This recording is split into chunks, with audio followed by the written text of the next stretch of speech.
Tell me about your struggle with English. Where are you heading? Oh, I improve my listening and improve my speaking. Improve my speaking is the most important thing, I think. Do you use English at your job? Oh no, I just finished my entrance examination, so I just use it to entrance college. You and I have the same glasses. My classes is thinner than you, I think. Your glasses are thinner than mine. I agree. My glasses are thicker, or maybe we can say the frame is slightly different. Yeah, my glasses is made from plastic. My glasses are also made from plastic. And what is your major? My major was history. History. Oh, it's cool. What was your English language journey like when you studied it in primary school and high school? Just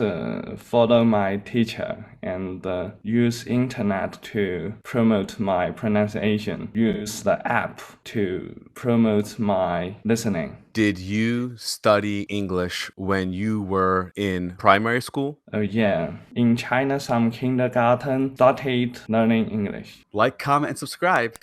Click that bell notification. Follow me on HelloTalk. Follow me on Instagram. Subscribe. Am I finished?